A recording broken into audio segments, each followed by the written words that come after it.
Story is weird. It's like a lot of back and forth, huh? Yeah.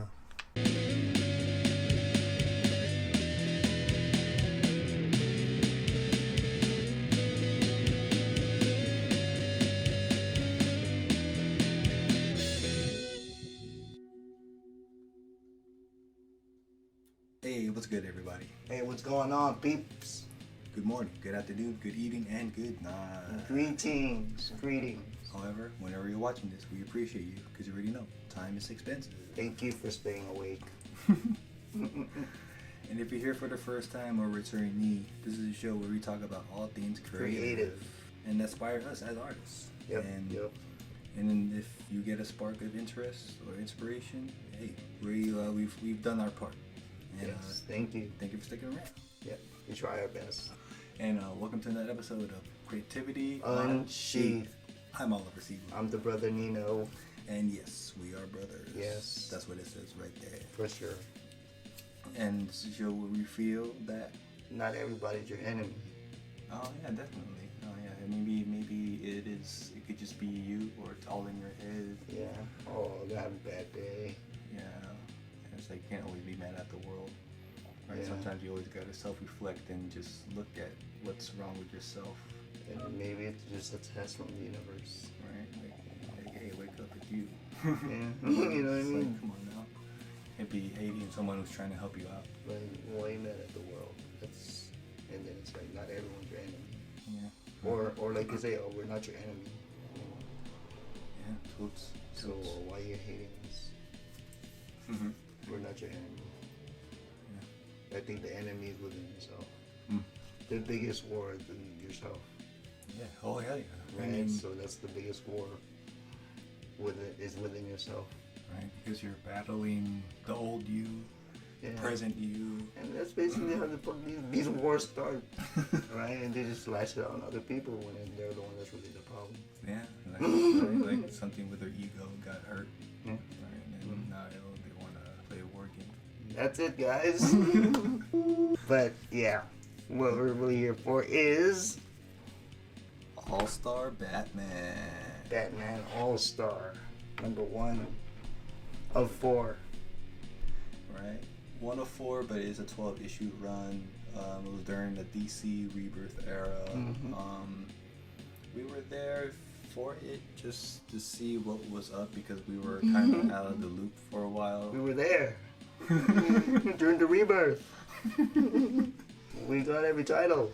Not every time, but Almost. you Pick know, the Chiefs. yeah, and I think what was really cool about it because it was another All-Star Batman, and then you got Scott Snyder, and then one of our favorites, of course, John Romita Jr. On the pencils. Of course, he got his Jacques cover. I think that was the only cover that was available. But Pretty cool cover. yeah. And you get Danny Mickey helping out on the inks, and like we mentioned, it is a 4-issue run. Scott Snyder continuing his run on Batman and what he did with the New 52 on Greg Capullo. Well, in this story, like Batman is being hunted by like many assassins or whatever on the list you want to go about, and then you have Two-Face ending up getting handcuffed to him. So it feels like that whole like a 90s movie. I can't think of the top of my head where it's like they're on the heist or whatever, running away from something. But the only one that we know, but they're not really prisoners, but they're handcuffed at Three's Company. Oh yeah, with Jack and Chrissy, were playing with the handcuffs. Yeah, right. But yeah, I mean, I feel like it's not really a clever Batman story. Coming out of Scott Snyder, just what he did with Greg Capullo again, it's like in the Court of Owls. It's like it's not really the strongest Batman story he's written, but I think why we're like really into it because it's J.R.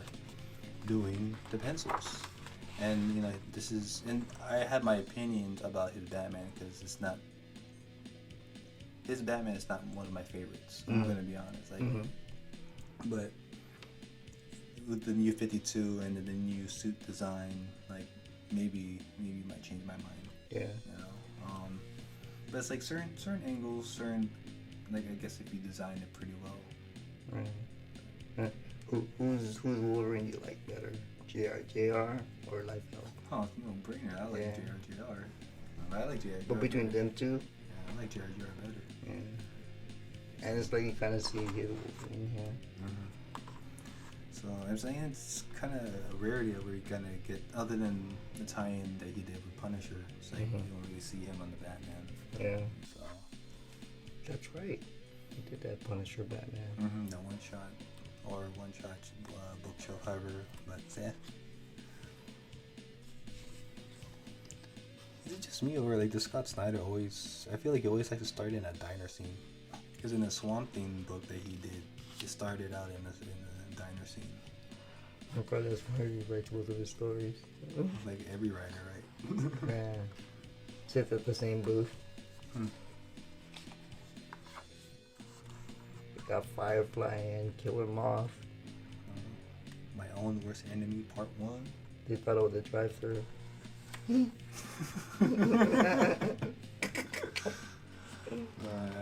Apparently not this diner. They're not up to code. Man.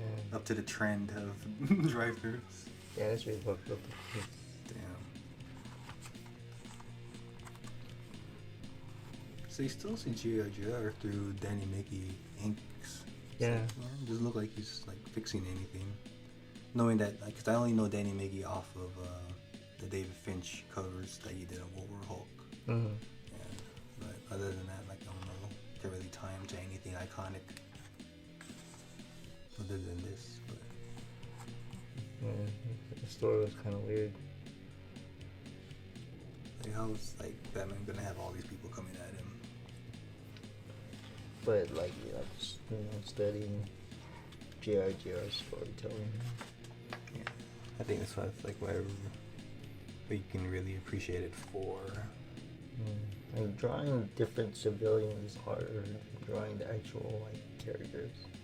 Let alone just to draw them in space. Yeah, and like you gotta figure out what they're gonna wear. And all that. What they're gonna do other than just stand there and just look at you weird. You gotta give them like emotion, like they're all acting. Right. Yeah, I kept thinking about that. Acting, they're acting in space, so you gotta have them be doing something. Yeah. It's like move them in time. Right, comic book time. Right.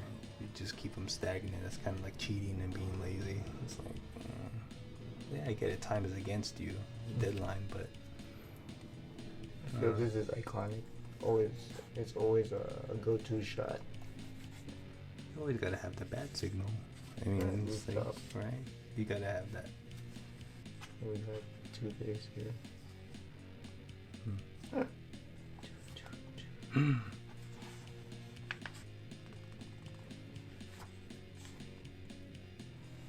Are they releasing toxins?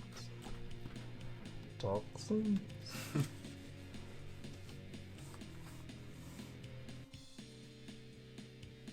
Perhaps.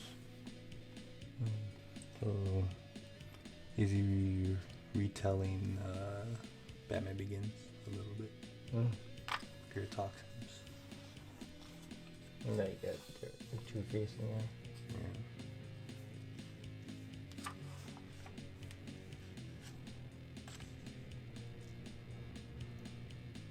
Yeah. Free sound effects. Nice. Well, they're over the house right now.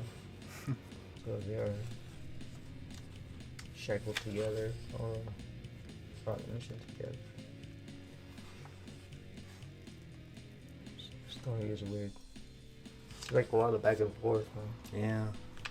Yeah. It feels like you may be trying to pull a Quentin Tarantino, like trying to show backtracks and how everything connects. Or like a Nolan, Batman Begins. Yeah, right. Like, or like the whole Memento thing. Yeah. The puzzle, putting things together. Shit, it's all Batman. It's cool. Yeah. I feel like I've seen it before, other than. Oh yeah. This right here. Yeah, just that whole thing. The menacing look. Good job. Junior. It looks like he's channeling back the Black Panther. Mm-hmm. Right. In the field. Yeah. Oh, totally. Like it's kind of odd to see Batman walking through the field like this, but you know. Kind of looks like oh, dude, the last night on Earth. The green holding the lantern. Oh, that's right, with the Scott Snyder. with the head, yeah. Yeah. Oh, wow. Does it look like the same? Same cover, right? Like he's walking the same way, yeah. Huh. And he wrote it. Snyder. Hella random. She came out of nowhere. What the? What? Yeah, that's why this is a weird story. I want to say thank you. I walked all the way from the diner. Man, you couldn't bring him no pancakes. What the hell? Where these people come from? It's a weird story. You know what? You know, like, now it made me think about it. You know how Jerry likes to work the Marvel way, right? Just give me the synopsis and I'll break it down my way. But then Scott Snyder, full script, you know, pretty dense. Like, I wonder if he changed his writing style, like how Chuck Dixon altered his writing style for Warzone. Oh, just to fit the writers, the artists for Jared, right? So, like, I wonder if he did that, or maybe that's why the story's weird. It like jumps, like the pacing, it's not there. Yeah, like it keeps jumping. Yeah.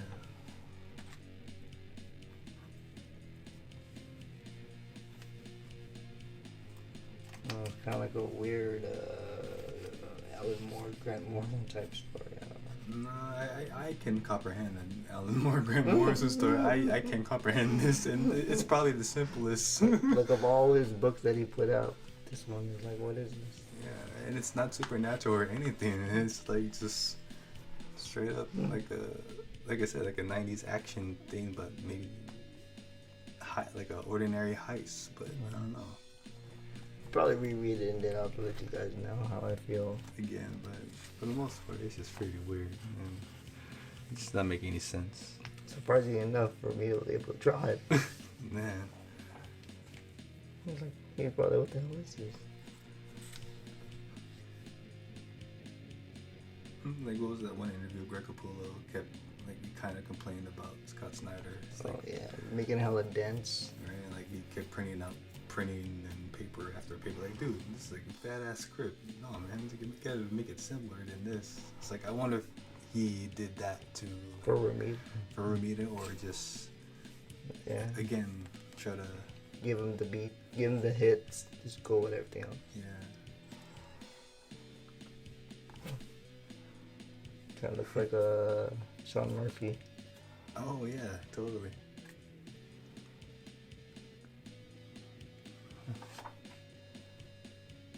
Alright, well that was part one, guys. That was part one. Yeah. Sorry. So, and then weird there's story, guys. It is.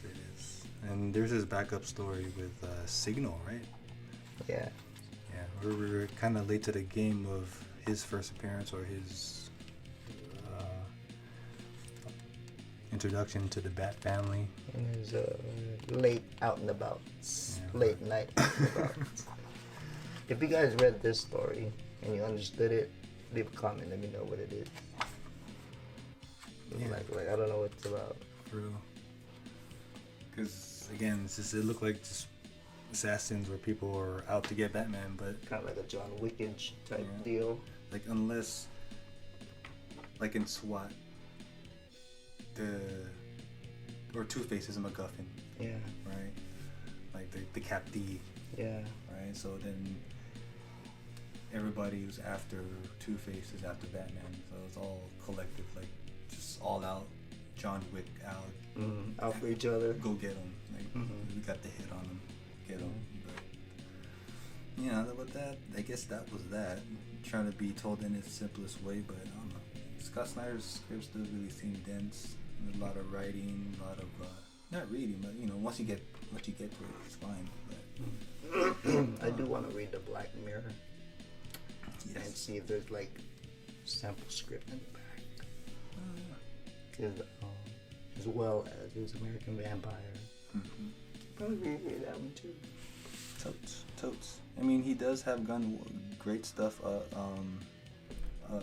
Other than this, again, it's probably not one of his best writing, but hey, as long as he keep writing, and he does have his own company, Best Jacket Press, where he's doing his own thing. He did that whole Comixology gig with Greg Capullo, Francis Vanderpool. Oh yeah, Clear. Yeah, Tony Daniels. So yeah, he's doing his thing as far as creating his own company.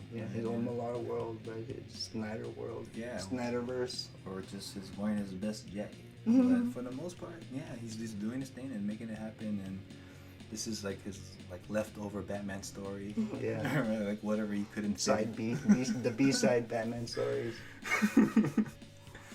like the shit that they scrapped, but then he kept it. Yeah, right.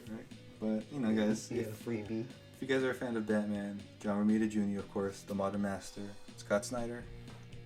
Scott Snyder. Fan. Almost the Modern Master. Well, he's getting there. He's working. He's putting in the work. Yeah. He's definitely making the hits, but not everything was a hit. But yeah. So I guess whatever bin you find it in, support your local bookstore, support the creative team. Yes. If you guys buy it online, I don't know where the thrill in that is, but hey, you know, if you guys really want it, anxious, go get it. Probably can get this in a trade or a freebie bin. Yeah. Man. Yeah, I mean, there's you know, if you have an awesome shop that put sets together, you know, I'm probably sure we'll make it happen. Man. But you know, there's hit up the stores, find it. Yes, you probably get traded. A trade. Mm-hmm. And we're gonna end this episode with a motivational quote for y'all. And this one is by a poet by the name of Harry Kemp. Mr. Kemp. And he states, "The poor man is not he who is without a cent, but he who is without a dream." Oh, that's cool. Right, it's like you can paraphrase that too, like Bruce Lee's homework. Bruce Lee's homework? Yeah, you know, like you just paraphrase it other forms. Oh yeah, I mean, yeah, it's like Denzel, like you have a dream, but unless you act on it, it's just a dream. Right? If it's an idea.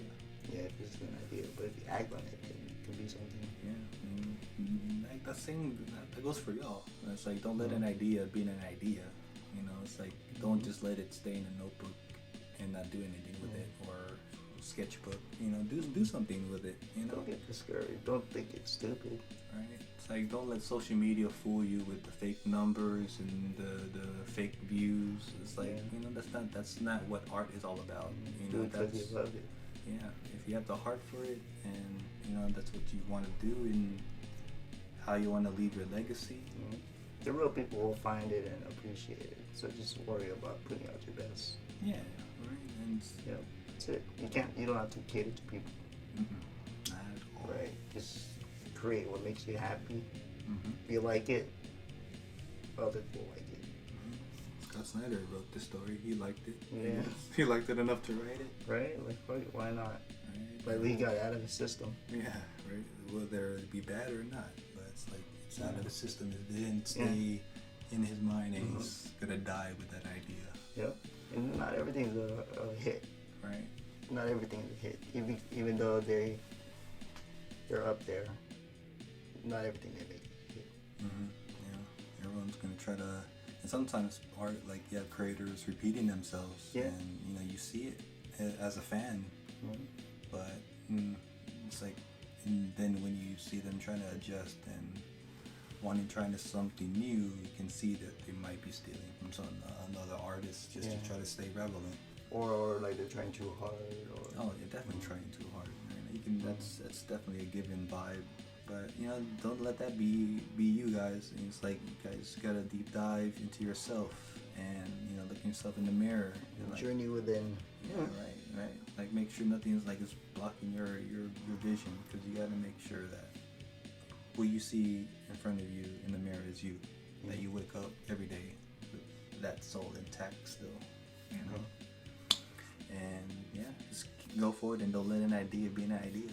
Yep. Create it. Put it in action. Yeah. Put it on the universe. See what comes back. You'll be surprised. Right? Let the magic happen. Yeah. Let the magic happen. Go with your gut feeling. Right. Intuition.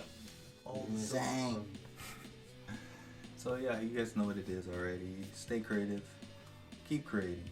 Stay dependent. Have your own voice, man. Stay positive. Right? Do good, be good. You know, find the balance in all of this evil and spread the love. All this negative stuff that's going on. The world is crazy right now, so spread the love. Yeah. Until next time, y'all. Till next time. Peace. Peace.